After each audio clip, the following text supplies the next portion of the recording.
Aujourd'hui, Mixeur retrouve un peu du goût de Montréal à New York. Nous, on utilise toujours la viande de meilleure qualité, Angus, naturelle, sans antibiotiques, sans hormones. Et on fait les choses d'un style artisanal. Déguste à Paris de la crème chantilly dans toutes ses variations. Découvre les créations entre tradition et modernité de la designer turque Özlem Tuna. Et remonte le fil de l'histoire d'Inca Kola, la marque de soda préférée des Péruviens.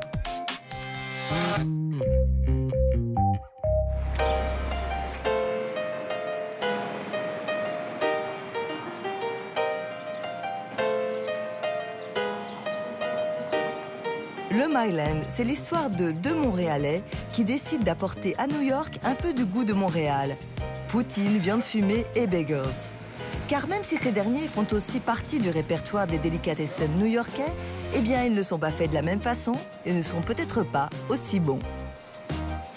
Un deli ou une delicatessen, c'est un restaurant de style juif européen.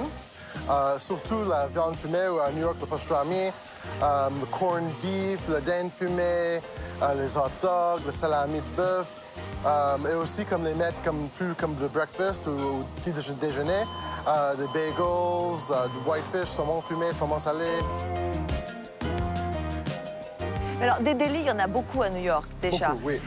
Qu'est-ce que vous vouliez apporter de neuf, de différent? Mais surtout la qualité. Il y en a seulement certaines qui font leur viande eux-mêmes. Beaucoup achètent d'une factory de Chicago ou de quelque part. C'est pas une bonne qualité. Nous, on utilise toujours la viande de meilleure qualité, Angus, naturelle, sans antibiotiques, sans hormones. Et on fait les choses d'un style artisanal, tout avec la main. On ne prend pas des shortcuts. Okay, guys, small poutine, matzo brie, side of lamb sausage, and a mishmash salami. For here. Au-delà des viandes fumées, vous avez ajouté aussi vraiment des notes typiquement québécoises. Oui, on sert le poutine, les frites, le fromage à la grain, puis la sauce, pour nous, la sauce du poulet, une sauce brune de poulet. Montréal, c'est d'habitude de la bœuf, des fois, mais de tout genre. Et aussi, on a beaucoup de plats qui sont inspirés par des autres restaurants juifs de Montréal, comme notre bagel avec saumon, c'est le Beauties. On a le mishmash qui est aussi à Beauties et à Cosmos. On a le Wilinski Special comme à le Wilinski's Light Lunch. Comme à Montréal, le Wilinski prend toujours du moutarde.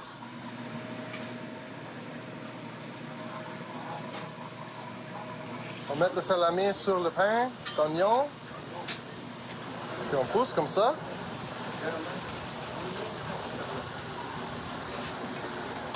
Tout le monde, les jeunes, les personnes plus âgées, ont vraiment essayé de faire le delicatessen relevant pour la nouvelle génération. Il y a beaucoup de touristes qui vont goûter ça, beaucoup de Québécoises qui sont très fiers des Montréalais à New York qui viennent nous visiter. Tout genre de personnes. On a deux Myland Delicatessen maintenant. On a ouvert Black Seed Bagels, ça fait à peu près un an.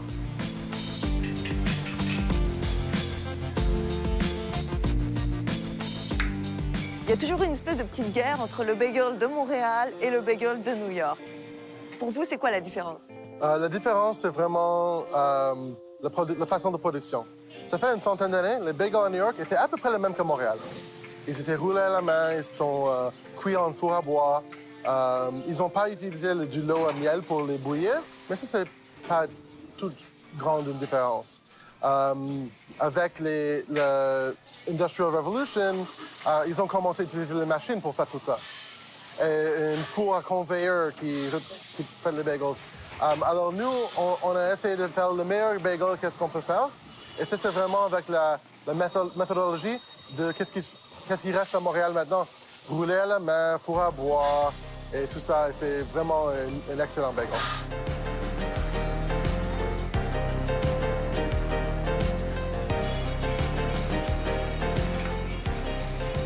Est-ce que le milieu est très compétitif dans la restauration ici?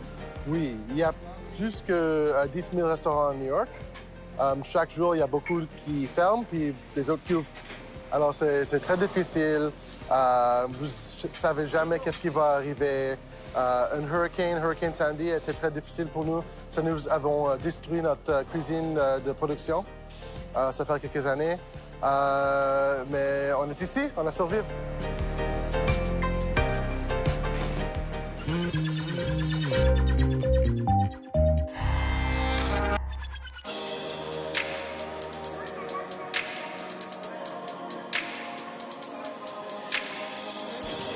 Il ne manquait plus qu'elle, au registre des desserts régressifs et anciens, et suivant la mode des commerces monoproduits, voici la Chantilly, qui a désormais sa maison dans une rue commerçante et gourmande de Paris. Comment est née cette idée de la maison de la Chantilly?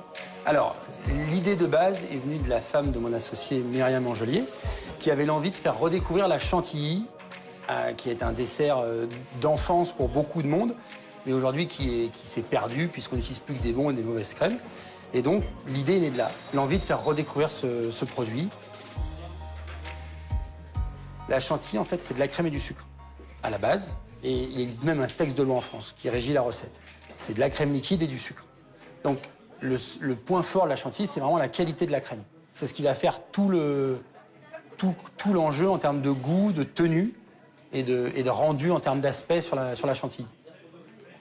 Pour le cadre de travail, on a déjà commencé par chercher une crème. Chercher une crème, c'est de trouver un producteur. On avait une volonté d'avoir un produit vraiment qualitatif, sans conservateur, sans additifs. Donc c'était excite tout ce qui est gros industriels qui peuvent brander des marques, ça ils le font tous. Nous on voulait vraiment un produit avec une identité, parce qu'au-delà d'un packaging, on voulait un vrai produit. Donc on a commencé à rencontrer des producteurs, des agriculteurs. Et à un moment donné, on est tombé sur un producteur qui nous convenait en termes de qualité, qui avait une vraie éthique en termes de production, c'était pas de l'abattage. C'est ce qui fait qu'aujourd'hui, on a un produit qui a un vrai goût et qui a une vraie identité. Vous le disiez, la Chantilly, c'est un accompagnement. Il lui faut un support. Comment vous avez imaginé, conçu ces supports pour la Chantilly? L'idée, c'est de pouvoir, dans ces supports, faire en sorte que ce soit la Chantilly qui soit le produit phare. Donc si on prend le cornet, ça vient juste à l'inverse d'une glace. Quand on prend une glace, c'est pas le cornet dont on parle, c'est de la glace. Nous, on fait des cornets de chantilly. Donc c'est vraiment la chantilly qui est l'élément fort dans ce dessert. On a la coupe, voilà, c'est que de la chantilly, c'est pour les passionnés de chantilly. Et après, on a pris des écrins qui se marient parfaitement. On a le chou, on a la pavlova qui reste dans les couleurs, on a un disque de meringue qui vient supporter la chantilly. Mais c'est la Chantilly qui reste toujours le produit phare dans tous les desserts. Est-ce que vous avez fait des créations originales? Alors, on a pris pour le côté pâtisserie les desserts qui nous semblaient le plus à même de la mettre en avant. Après, en termes de création, on a le chantilly qui est une mousse de chantilly dans laquelle on fait couler le café. Ça, c'est une création maison la Chantilly qui n'est que chez nous. On a travaillé avec l'agence 100 degrés pour réaliser le décor de la boutique. Et l'idée, c'était d'avoir des emblèmes forts qui allaient vraiment être identitaires dans notre boutique. Donc on a notamment le plafond peint en nuages et le fond avec cette plaque structurée avec des volumes qui rappellent notre damier, qui est notre identité graphique forte. Le logo, l'idée, c'était d'avoir quelque chose avec un impact fort pour qu'on puisse vraiment avoir dans l'esprit un peu monogramme, quelque chose de très représentatif, et de garder un peu ce liant qui est la volute entre les deux lettres, qui rappelle un peu la légèreté du produit. On est sur un monoproduit, mais sur un monoproduit qui dérange. C'est-à-dire qu'ils voient Maison de la Chantilly, il y a une vraie intrigue qui s'installe, et donc ils entrent souvent par curiosité pour demander mais Maison de la Chantilly, pourquoi, comment? Et donc naturellement on leur explique, et l'accueil est toujours très très bon, puisque ils ont toujours ce souvenir d'un dessert d'enfance, d'un goût de crème qu'on retrouvait avant. Ils se disent, ah oui, mais à l'époque, je mangeais tel ou tel produit, j'en retrouve plus, c'est plus bon, il y a les bombes. Et une fois qu'on leur fait goûter, voilà, c'est retour en enfance et il y a un vrai engouement pour le produit.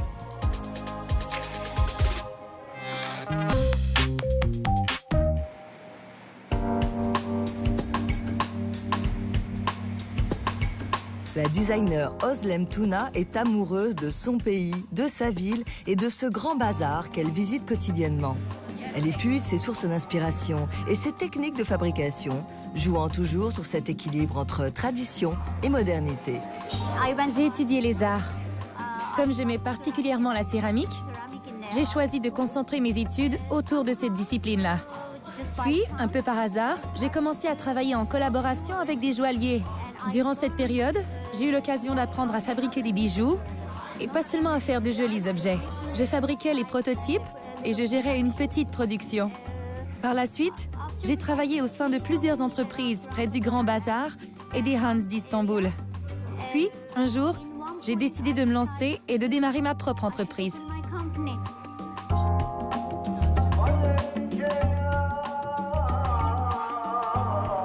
Nous sommes ici dans le Grand Bazar et que signifie cet endroit pour vous? Le Grand Bazar m'inspire beaucoup. Je viens souvent ici pour travailler avec des artisans.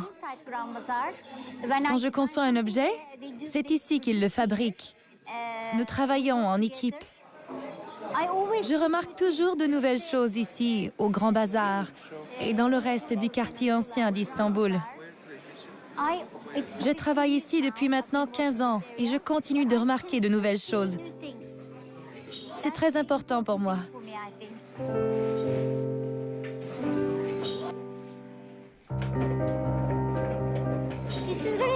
J'adore le travail des artisans. Leurs techniques de fabrication sont vraiment très intéressantes. Durant mes études, on ne m'a jamais appris ces techniques-là. Ici, j'ai l'occasion d'en apprendre davantage sur des savoir-faire ancestraux. Je conçois un objet moderne qu'on peut utiliser dans la vie de tous les jours. Mais nous le fabriquons avec une technique traditionnelle. Grâce à cette collaboration, les artisans ont du travail et moi, je peux vendre mes objets. C'est très important pour moi. Ça me tient à cœur parce que les artisans vivent dans une situation précaire. Ils maîtrisent un art ancestral, mais ils ne peuvent pas vendre leurs produits à leur juste valeur. Donc, nous essayons de fabriquer des objets modernes que nous pouvons vendre au juste prix.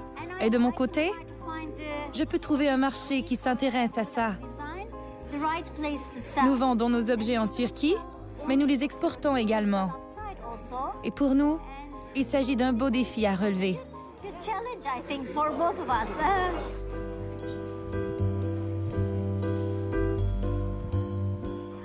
What do you like so much? Qu'aimez-vous spécifiquement de la tasse, de cette culture du café?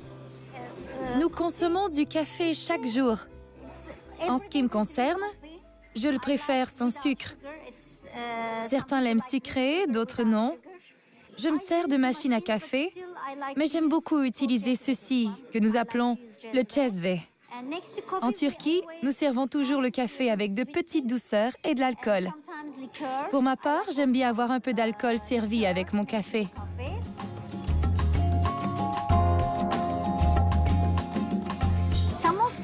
Certains objets ont un style très turc, car c'était précisément mon but.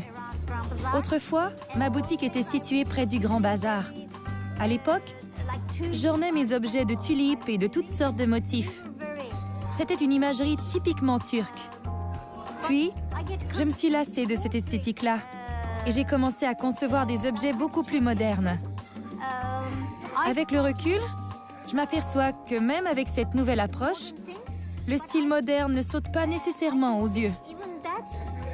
Il y a de ça 2 mois, j'ai reçu la visite de 2 étudiants d'une université néerlandaise et de leur professeur. Je leur ai montré ma boutique. En voyant mes créations, ils ont dit que mes objets avaient un style très oriental. Ça m'a surprise, car à mes yeux, ils sont très modernes. En fin de compte, c'est normal puisque j'ai grandi dans cette culture-là. J'essaie de puiser mon inspiration ailleurs, mais ça finit toujours par me rattraper.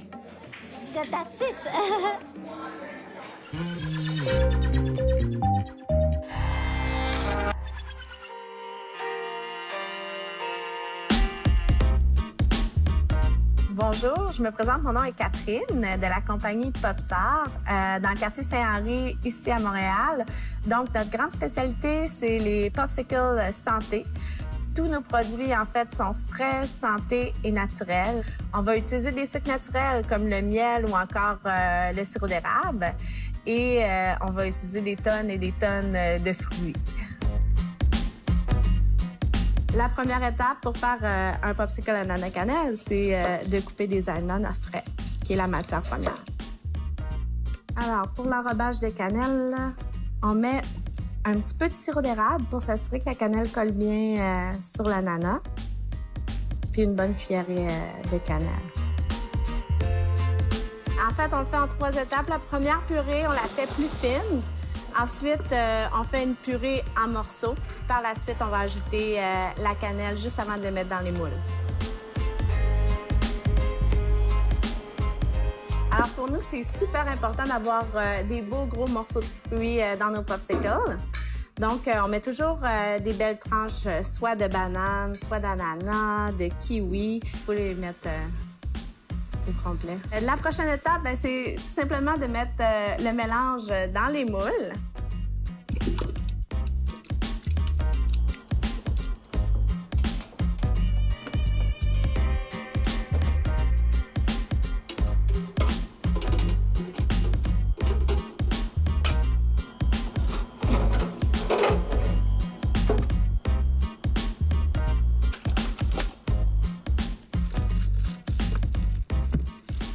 Alors, et voilà, nos popsicles ananas cannelle avec des fruits frais et un minimum de sucre ajouté.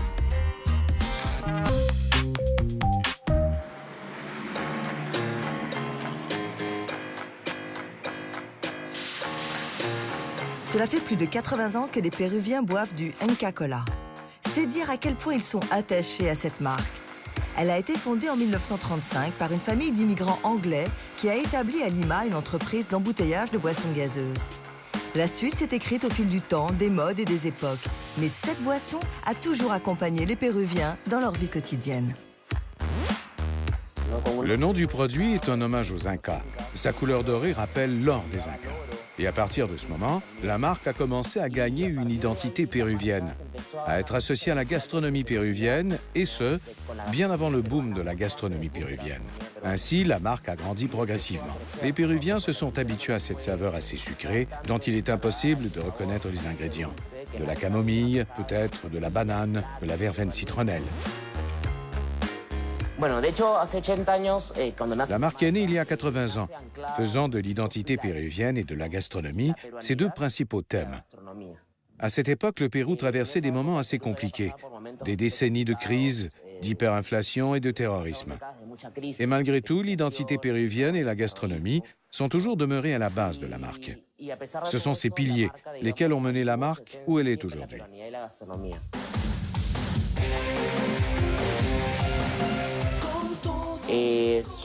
Heureusement pour l'entreprise, la gastronomie est très importante pour les Péruviens. Elle est aussi une source de fierté nationale. Nous nous identifions beaucoup à notre gastronomie et Inca Kola est devenu le complément parfait de la gastronomie péruvienne. Et le résultat est que la marque ne cesse de croître, au même rythme que notre gastronomie.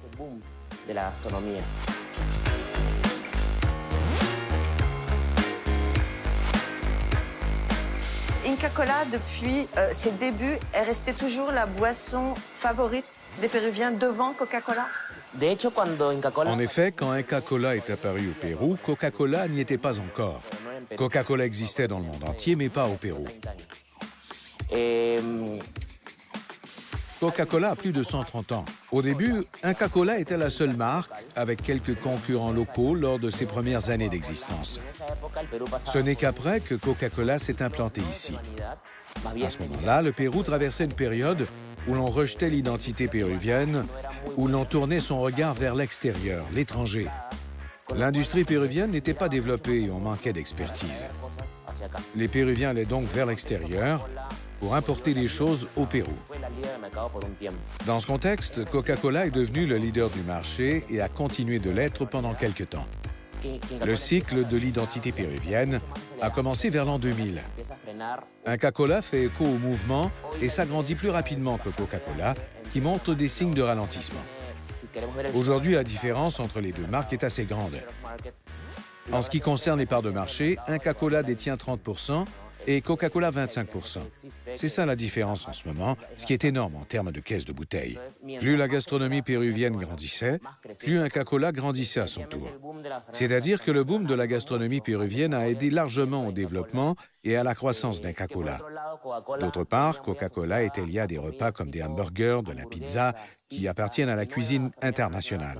Aujourd'hui, au Pérou, 80% des restaurants se spécialisent dans le ceviche, le poulet ou les mets chinois, et Inca Kola est le leader absolu pour accompagner ces trois sortes de repas.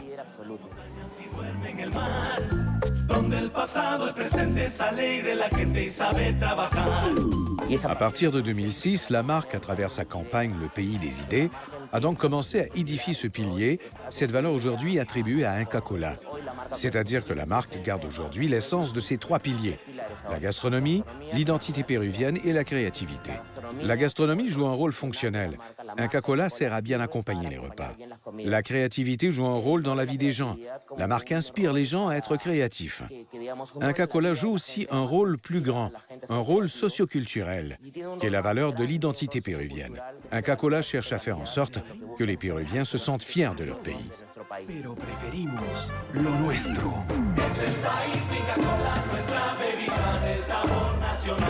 Inca Kola, el sabor de lo nuestro. Est-ce que c'est difficile de faire sortir Inca Kola du Pérou? Et est-ce que c'est l'intention aussi? Bien sûr, on vend Inca Kola dans de nombreuses parties du monde. Lindley, l'usine où nous sommes aujourd'hui, exporte la boisson essentiellement aux États-Unis et vers quelques pays d'Europe. Cependant, il y a plusieurs revendeurs qui se sont lancés en affaires en achetant des containers d'Inca Kola à Lindley et en les vendant dans d'autres parties du monde. L'année dernière, la compagnie Coca-Cola, aujourd'hui propriétaire d'Inca Kola, a lancé Inca Kola au Chili et en Argentine, qui compte une population péruvienne assez importante et a connu beaucoup de succès. Bien sûr, dans ces pays, ce ne sera pas une boisson populaire auprès de toute la population, mais là où il existe une importante colonie de Péruviens, le produit se vendra assez bien. On cherche donc ce type d'occasion d'affaires, identifier les pays du monde où il y a de grandes colonies de Péruviens pour y lancer Inca Kola, parce qu'on est sûr que ça va marcher.